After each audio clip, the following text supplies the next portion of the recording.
और अगर आप में से किसी को अनुभव हो तो जब खेत में किसान बीज डालता है ना तो फसल होती है और फसल के साथ साथ कुछ अवांछित भी होता है, उसे खरपतवार कहते हैं। फसल के साथ साथ वो भी हो रहा है, उसका बीज नहीं डाला गया है पर वो प्रकृति की कुछ व्यवस्था ऐसी है कि वो भी हो रहा है। और यदि समय रहते उसको न हटाया जाए तो फिर फसल ही खराब हो जाती है, फिर फसल ही समाप्त हो जाती है।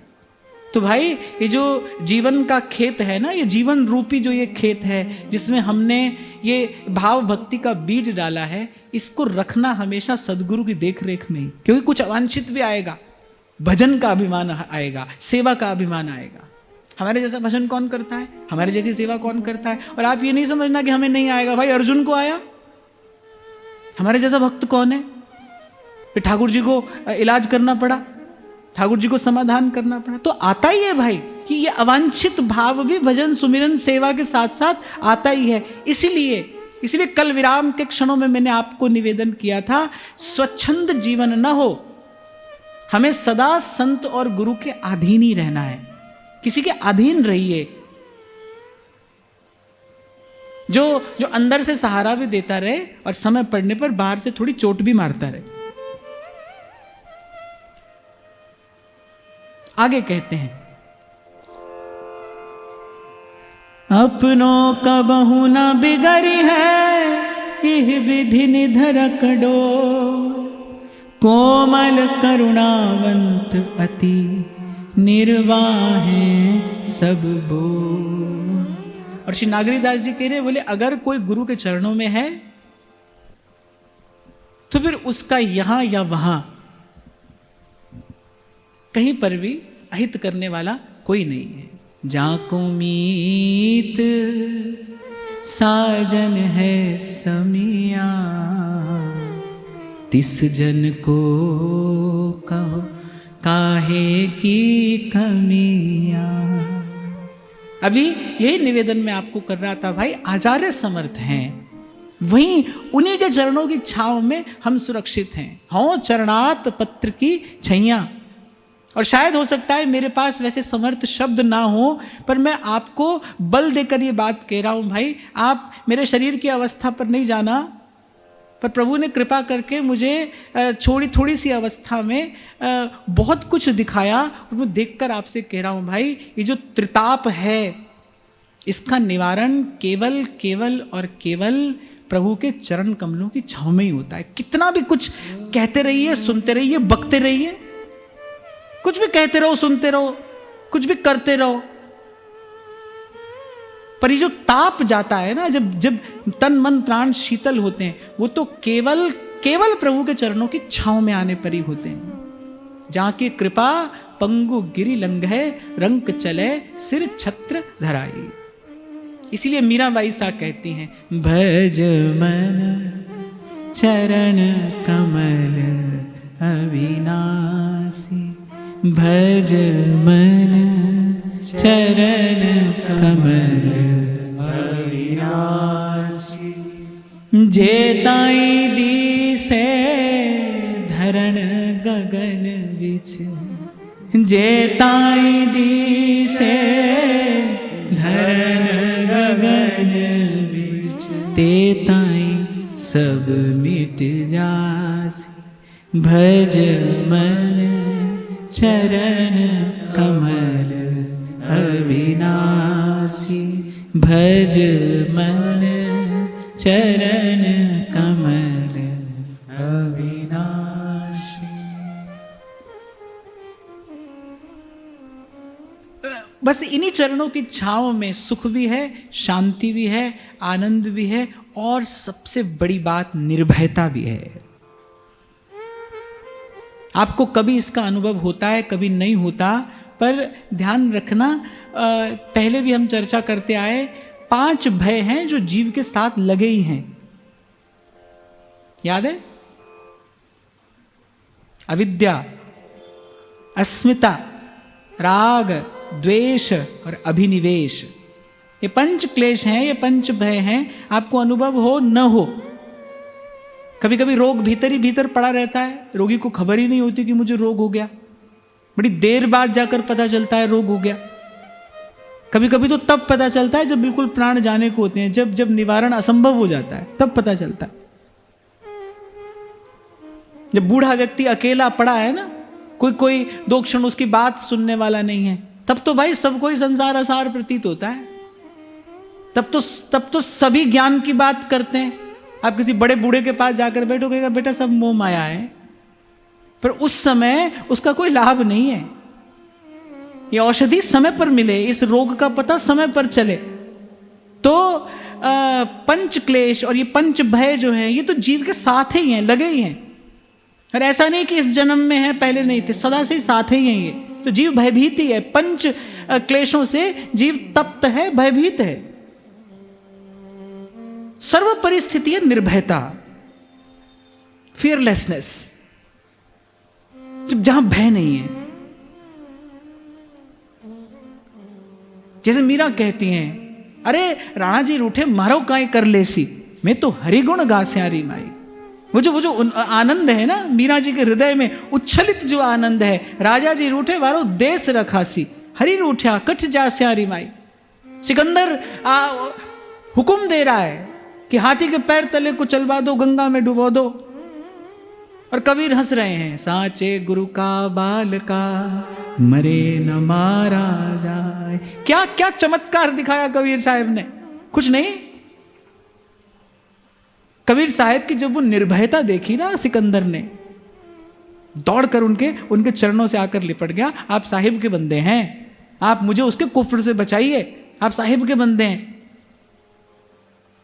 कितना सुंदर उदाहरण हमें देखने को मिलता है कि हिंदुस्तान का बादशाह फटे फटे पुराने वस्त्र पहनकर, जाने कितने टांके लगे थे कुंभन दास जी की पाग में, और अकबर के दरबार में, अकबर का दरबार, बड़े बड़े राजा सर झुकाकर उसके सामने खड़े हैं, और वहां उन सब के मध्य में कैसा हृदय होगा, वो कैसी निर्भयता होगी कुंभन दास जी की, कि कह रहे हैं जाको मुख देखे दुख लागे, ताको करनी परी प्रणाम। भगत को कहा सीकरी काम, आवत जात पनैया टूटी बिसर गयो हरि नाम। अरे जाको मुख देखे दुख लागे, ताको करनी परी प्रणाम। देखो मैं तो दिन भर कुछ नहीं करता, बस ये संतों की वाणी है और इसी का थोड़ा थोड़ा चिंतन करता रहता हूं, और कल्पना करता हूं कि कैसा कैसा वो दृश्य होगा, कैसी वो स्थिति होगी कि वो अकबर जिसके सामने बड़े बड़े राजाओं ने अपने घुटने टेक दिए, सर झुका दिया, और प्रभु का एक निज जन, श्री ठाकुर जी का कोई भक्त, कोई निज जन, कैसी निर्भयता है उसके पास। वो भरे दरबार में अकबर की ओर देखकर और उच्च स्वर में गा रहा है, जहां को मुख देखे दुख लागे, ताको करनी परी प्रणाम। अब भाई इससे बड़ा अपमान क्या होता अकबर का।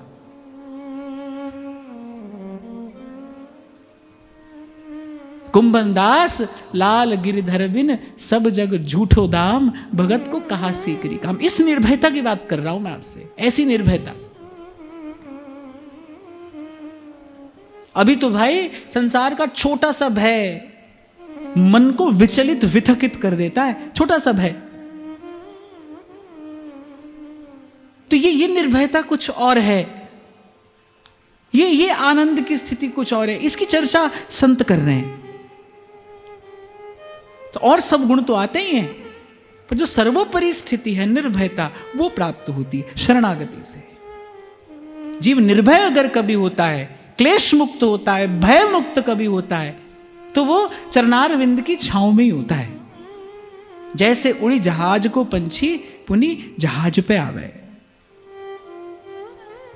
और फिर कह रहे अपनो कहूं न बिगड़ी है, यही विधि निधरक डोल, कोमल करुणावंत अति निर्वाहे सब बोल। और फिर यहां तो मुझे विशेष रूप से कहना पड़ेगा, पक्षपात पूर्वक कहना पड़ेगा कि हम तो उन आचार्य की शरण में हैं जो बीठल दास जी के लिए कहते हैं, बीठल दास के कोटि कोटि अपराध में खेवी आगले पिछले। मैं बहुत विनम्रता पूर्वक की बात कह रहा हूं, कोई आग्रह नहीं है इसमें मेरा, पर ऐसा वाक्य महाराज जी पूरे भक्ति साहित्य में पढ़ने को नहीं मिलता।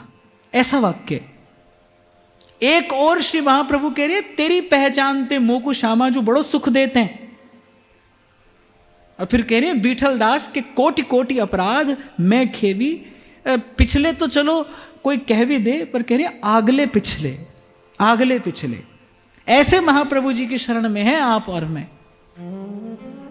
श्री प्रिया जी के लिए महाप्रभु जी सुधा निधि में कहते हैं निज जन परमोदार वात्सल्य सीमा, निज जन परमोदार वात्सल्य सीमा।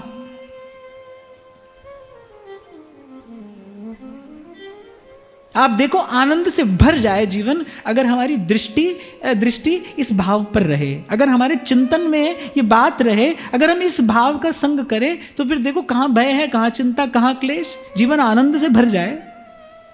और मैं तो बार बार आपको कहता हूं भाई, मरने के बाद की किसी मुक्ति की बात मैं नहीं करता। मैं तो कल भी आपसे कह रहा था ना, जब कोई मुझे कहता है आपके पूर्व जन्म का बहुत सुकृत होगा, भाई किसने देखा है, क्या पता नहीं कहां से आए कहां जाएंगे। आज की बात करिए, अभी की बात करिए, यहीं की बात करिए। कबीरा जीते भेटिए मुए मिले नरा। मुझे अच्छी नहीं लगती वो बात, कोई मरने के बाद स्वर्ग मिलेगा नरक मिलेगा। अरे जीवन किस लिए मिला है? अपने आप से प्रश्न करता हूं मैं आपको अपनी बात बता रहा हूं, मैं अपने आप से प्रश्न करता हूं कि क्या केवल बूढ़े होकर, रोगग्रस्त होकर, चिंता और भय से पीड़ित होकर, प्रताड़ित होकर मर जाने के लिए जीवन मिला है? इसलिए नहीं मिला है जीवन। अरे जीवन के बाद क्या होगा वो होगा। कबीरा जीते भेटिए मुए मिले नरा। और संत की बात मानो, और मैं कहता हूं क्यों ना मानो, एक संत की ही तो बात है जो मानने योग्य है। न तो अपनी मानो न किसी की मानो, संत की मानो। संत क्या कहता है? कह रहे मुए मिले न राम, मरकर किसी को नहीं मिला, मिलेगा तो यही मिलेगा। इन्हीं नैनन सब सुख देखे, जीवन जन्म सफल कर लेके। लोहा माटी मिल गया, फिर पारस का क्या काम, फिर शरीर का क्या करोगे? अरे साधन धाम मोक्ष कर द्वारा, पाई न जही परलोक संवारा। यही मिलना है भाई, इन्हीं गलियों में मिलना है, यही देखना है। इन्हीं नैनन सब सुख देखे, जीवन जन्म सफल कर लेके।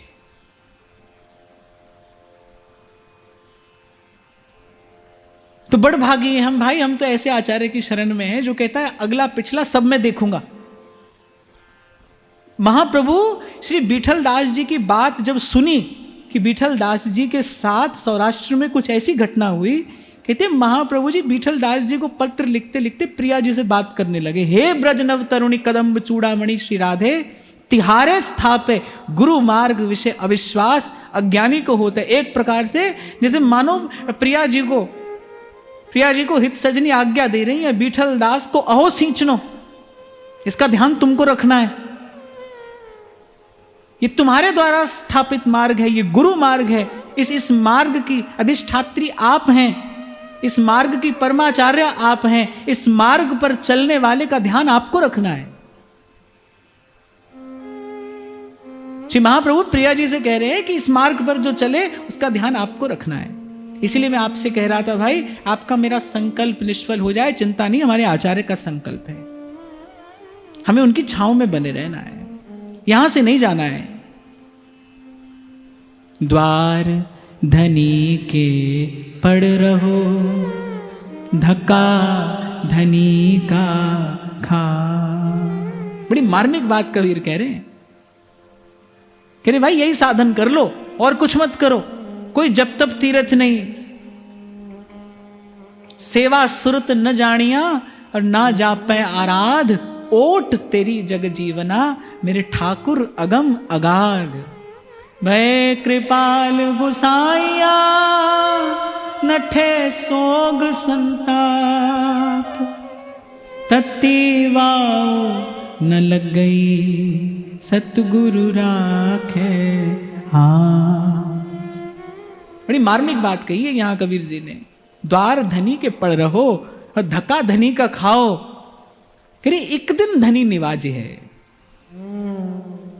एक दिन वो आपको देगा वो वस्तु जिसके कारण आप आकर पड़े हो ना। एक दिन वो वस्तु आपको देगा। बस इसी का विचार करके रसिक संतों ने इसे ही अपना भजन मार्ग बनाया। यही उनकी भजन शैली रही कि भाई खंड खंड हो जाए तन, अंग अंग सत टूक, वृंदावन मत छाड़िए, छाड़ वो है बड़ी चूक। अभी मैं कुछ दिन पहले परम श्रद्धेय श्री मलुक पीठ वाले महाराज जी के पास बैठा था, तो ऐसी कुछ सत्संग की कुछ चर्चा हो रही थी। तो महाराज जी ने भी यही बात कही, बोले भाई देखो जिससे भजन बने वो तो कहीं पर भी रह सकता है, जो भजन कर सकता है वो तो कहीं पर भी रहे, और यदि स्वयं को असमर्थ जानो फिर तो नाम और धाम का आश्रय लेकर बस पड़ जाना चाहिए, फिर और कुछ नहीं है। फिर तो नाम का और धाम का आश्रय लेकर बस पड़ जाइए, द्वार धनी के पड़ रहो, फिर अपनी ओर न देखिए। और कल जैसे मैं आपको कह रहा था ना कि भाई जैसे द्वार खटखटाते रहिए, कभी खुलेगा कभी खुलेगा। और श्वास श्वास में नाम जपना ही द्वार खटखटाना है। श्वास श्वास में नाम जपिए, यही द्वार खटखटाना है। एक दिन खुलेगा, एक दिन वो कृपा का द्वार खुलेगा, एक दिन अवतरित होगी वहां से वो कृपा, जिसको पाकर जीवन धन्य हो जाएगा, निहाल हो जाएगा। और फिर यहां के संतों ने तो ऊंचे स्वर में गाया, अली किशोरी जाए कहां, अली किशोरी जाए कहां, अब बड़ो ठिकानो पायो। अरे यहां तो रसिक कह रहे हो मचल पर्यो या पौरी, मुख निरखो रहो ने, लाडली हम दीन हैं, हम दीन हैं, कृपा सिंधु में जिए वो मीन है। तो एक ही बात का आश्रय है भाई, आपकी कृपा, आपकी कृपा, आपकी कृपा, केवल आपकी कृपा। यत्त नाम स्फुरति महिमाएश वृंदावनस्य, लाडली हम तो तुम्हारे दास हैं, और रहना चाहते बस पास हैं। और जैसा मैं आपको निवेदन कर रहा हूं ना, महाप्रभु सुधानिधि में कहते प्रिया जी के लिए, निज जन परमोदार वात्सल्य सीमा। इस भाव का बार बार चिंतन करना चाहिए। कैसी है हमारी प्रिया जी? निज जनों के लिए परम उदार और वात्सल्य की सीमा है, यानी कहा नहीं जा सकता कैसा उनका लाड़ है अपनी अपनी चरण शरण में पड़े जीव पर, कैसी उनकी करुणा है, कैसी उनकी कृपा है, कहा नहीं जा सकता। चिंतामणि प्रणमताम, प्रणाम करने वाले के लिए वो चिंतामणि है। करुणामयी कृपामयी मेरी दयामयी राधे। यहां तो श्री जी के स्वभाव का आश्रय लेकर ही रसिक जन पड़े। चिंतामणि प्रणमताम, श्री जी के स्वभाव का भरोसा है। श्री प्रिया जी का स्वभाव ऐसा है। ठाकुर जी तो अनुग्रह भी करते हैं, निग्रह भी करते हैं, वो तो कृपा भी करते हैं, वो दंड भी देते हैं, यद्यपि दंड भी कृपा ही है। प्रभु से मिला हुआ दंड भी वस्तुतः कृपा ही है, जीव की शुद्धि कराता है। पर श्री जी तो केवल अनुग्रह करते हैं। अवंद प्रेमांकश्लत सकल निर्बंध हृदयम दयापारम दिव्य छवि मधुर लावण्य ललितम।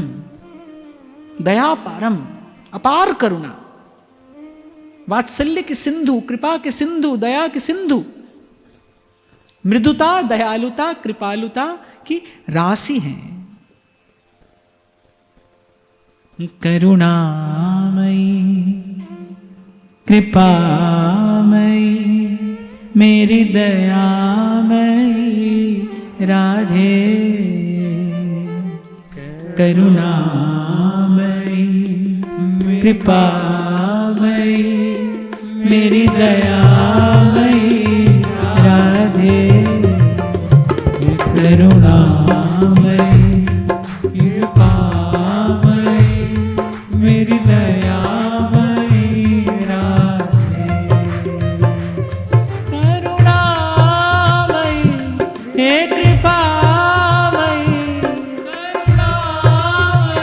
सब कहिए करुणामयी हे कृपामयी,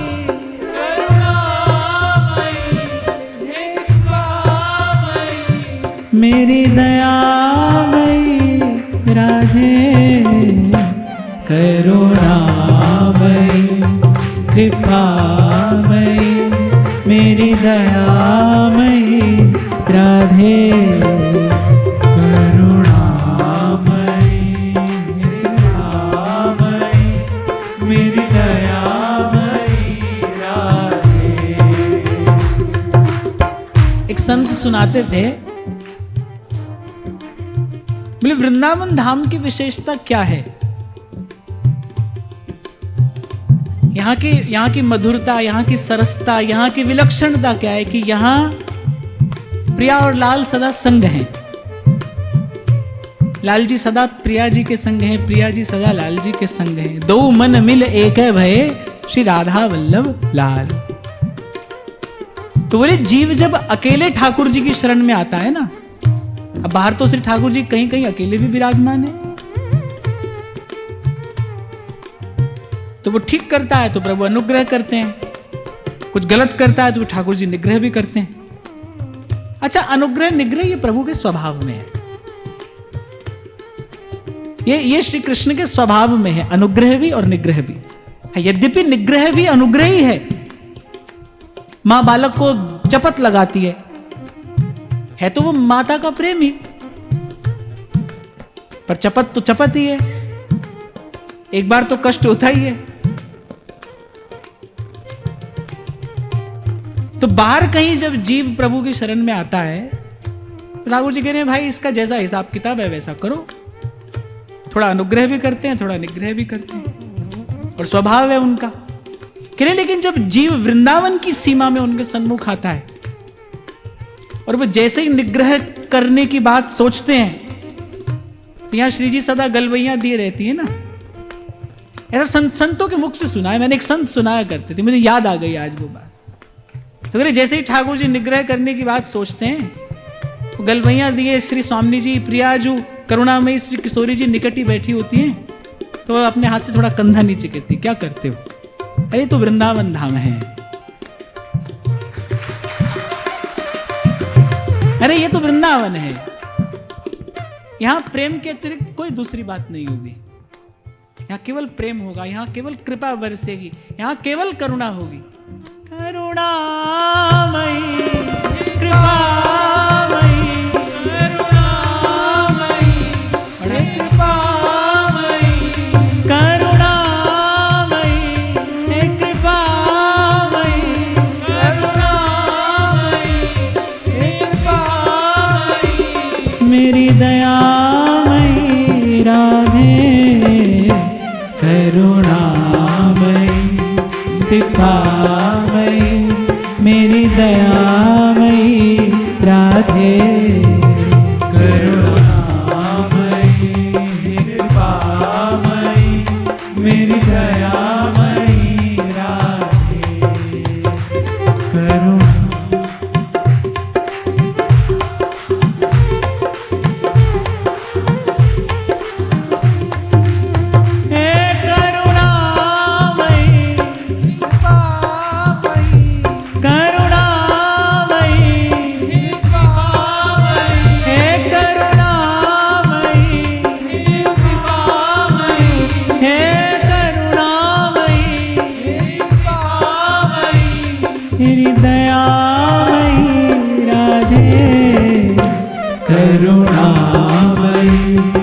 कृपामयी, मेरी दयामयी राधे, करुणामयी, मेरी कृपामयी, मेरी दयामयी राधे, करुणामयी, कृपामयी, मेरी दयामयी राधे, करुणामयी, कृपामयी, मेरी दयामयी राधे।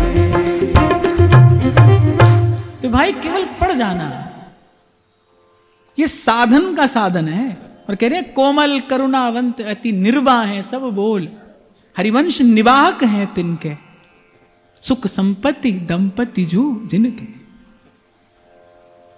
शरण जिसको दे दी हृदय से लगाया, और उठाकर जगत से विपिन में रमाया। जिन्होंने ललित नेह नाता निभाया।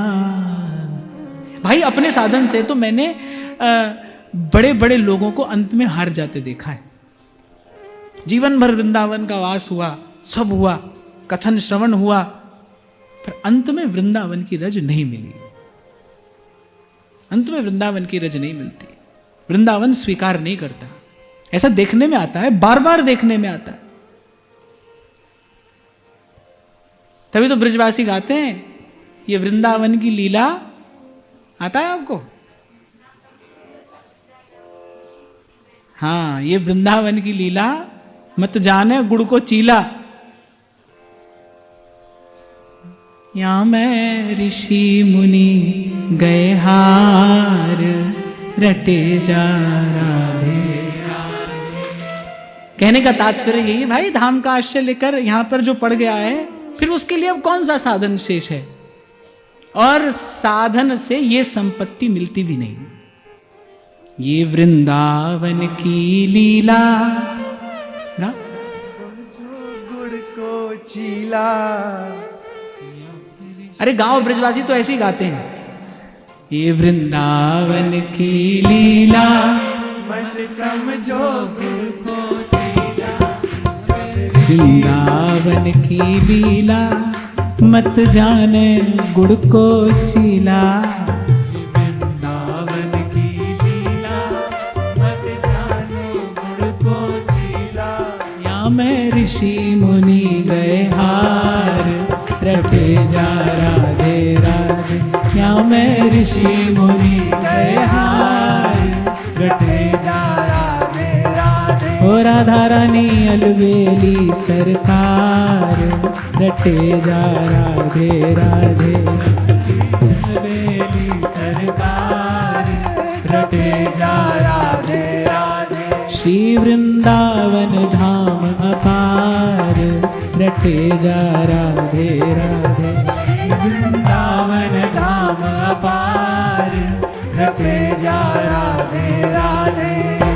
और महाराज श्री आपने मुझे बताया था बहुत साल पहले कि जब आप आए तो महाराज श्री को भी यही मंत्र मिला। श्री जी ने कृपा करके यही मंत्र दिया, क्योंकि यहां तो भाई कब कौन कहां मिल जाए कुछ कहा नहीं जा सकता। वृंदावन धाम अपार, या तो कब कृपा हो जाए, किस पर हो जाए, या तो बयार बहती है ना कृपा की। तो वैसे एक माता ने महाराज जी से कह दिया कि बस वृंदावन में रहना और राधे राधे कहना, बस यही साधन है। मैं आपको सुनाता हूं ना महाराज जी, हमारे श्री दामोदर दास जी नागा बाबा, आप ही के पास मुझे बहुत बार दर्शन हुआ उनका। उनसे कितनी भी बार पूछो बाबा कैसे भजन करें, कैसो भजन चल रहा है, 100 सवाल पूछो उनसे, तो एक जवाब देते थे, पहले बस पड़े हैं वृंदावन में। बस एक ही उत्तर था, बस वृंदावन में पड़े हैं। और भाई ये साधनों की सिद्धि है। हमारे व्यास जी कहते हैं, व्यास भक्ति को फल लयो। कर्म का फल नहीं, साधन का फल नहीं, भक्ति का फल। यद्यपि भक्ति स्वयं ही फल है, भक्ति से बड़ा क्या फल है? सब कर फल हरि भक्ति भवानी, जहां लगी साधन वेद बखानी। और हमारे व्यास जी कह रहे व्यास भक्ति को फल लयो, भक्ति का भी ये फल है, वृंदावन की धूल।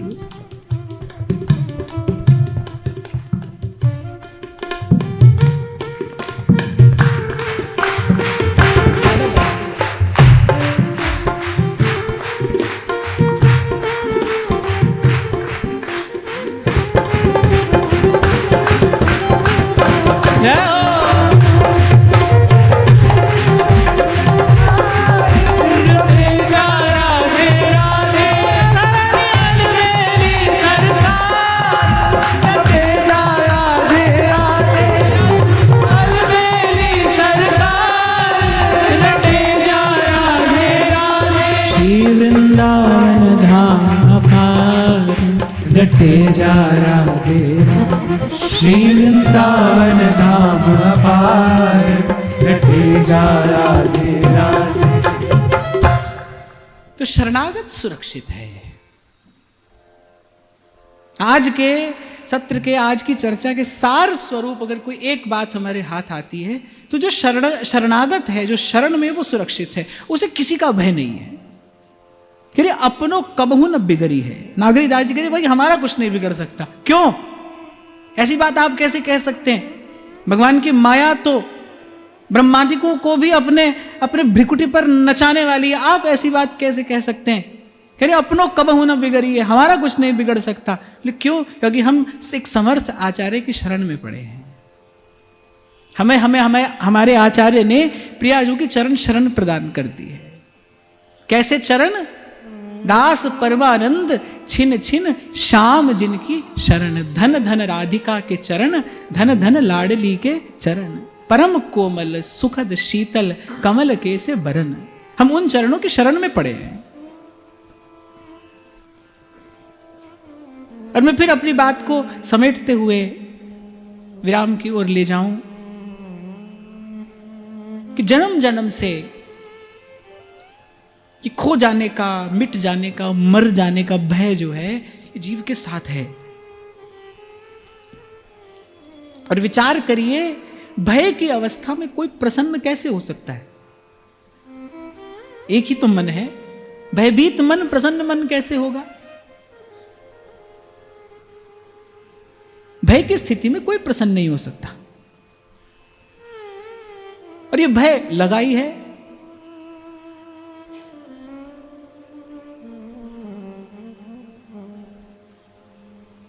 कहीं पर भी तो जीवन की सुरक्षा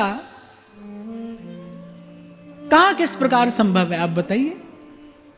अपने साधन से, अपनी सामर्थ्य से, अपनी युक्ति से कोई कैसे अपने जीवन की सुरक्षा कर सकता है? यहां तो भाई जिन्होंने बहुत बुद्धि, बहुत बल लगाकर ऐसे ऐसे वरदान ब्रह्मा जी से मांगे कि न दिन में मरूं, न रात में मरूं, न मनुष्य से मरूं, न पशु से मरूं, न अस्त्र से मरूं, न शस्त्र से मरूं, साल के 12 महीनों में न मरूं। आप देखो जो हिरण्यकश्यप ने वरदान मांगा, वो बताता है कि कितनी तीक्ष्ण बुद्धि रही होगी उसकी। कुछ भी नहीं छोड़ा उसने। न मनुष्य से मरूं, न पशु से, न अस्त्र से, न शस्त्र से, न भीतर मरूं, न बाहर मरूं, न सुबह मरूं, न रात को मरूं, साल के 12 महीनों में न मरूं। अपनी तरफ से तो उसने कोई कोर कसर नहीं रखी भाई, क्योंकि सीधे सीधे तो ब्रह्मा जी अमर रहने का वरदान देंगे नहीं। तो कुछ ऐसी ऐसी युक्ति लगाई उसने कि भाई लगभग अमर हो ही जाऊं, ऐसा वरदान मांगा उसने। पर मृत्यु के भय से क्या वो वरदान उसे मुक्त कर पाया? अरे हिरण्यकश्यप को ब्रह्मा जी का वरदान मृत्यु के भय से मुक्त नहीं कर पाया। ये भय तो जीव के साथ लगा है। यहां तो गुरु जब हाथ पकड़ के ले जाता है ना माया और काल से परे उस देश में जहां श्याम बने हैं राधिका और राधा हो रही श्याम, तब ये मर जाने का भय छूटता है। और मैं फिर कह रहा हूं भाई, भय की अवस्था में कोई प्रसन्न नहीं हो सकता। इस भय की स्थिति में कोई प्रसन्न नहीं हो सकता। मन के पास तो अनेकों विकल्प हैं, अनेकों। इसीलिए तो मैं आपको कह रहा था भाई, जीवन की पीड़ा क्या है कि अब तक हम थके नहीं, अब तक हम हारे नहीं, अब तक संसार के भय से भयभीत नहीं हुए। उसी पिसे पिसाए को फिर पीस रहे हैं, फिर पीस रहे हैं, फिर पीस रहे हैं। क्षमा करना, जब शरीर भोगता है किसी भोग को, तो तत्काल एक बार तो उससे उपरति हो जाती है, उसकी ओर फिर देखने की भी इच्छा नहीं होती। लेकिन वो उपरति कहां ठहरती है? कुछ काल के बाद, थोड़ी देर के बाद, 2 दिन के बाद, 4 दिन के बाद, कोई बहुत हो तो 10 दिन के बाद, फिर मन उसी भोग की ओर जाता है।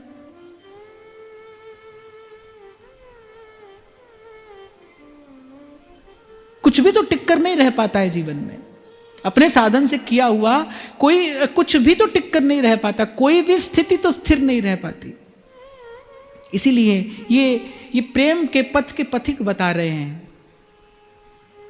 श्री गुरु प्रताप पद पाई बल भजनई हाथ बिकाए। शरणागति एकमात्र औषधि है, वही एकमात्र टिकाना है। हों चरणात पत्र की छैया। तो श्री जी के चरणों की छांव में रहना है। लाडली हम तो तुम्हारे दास हैं और रहना चाहते बस पास हैं। मन से, वचन से और कर्म से, मन से भी, वचन से भी और कर्म से भी। आरंभ कहां से होगा? कर्म से, वचन से। और जो कर्म और वचन को भजन भाव के अनुकूल बना लेगा, उसका मन भी उसी भजन भाव में रमने लगेगा। इसका विस्तार श्री नागरीदास जी अपने अगले सूत्र में करते हैं, इसकी चर्चा कल करेंगे। आज की बात श्री जी के चरणों में निवेदन करते हुए महाराज श्री के चरणों में प्रणाम। आप सबके हृदय स्थित प्रभु को नमन।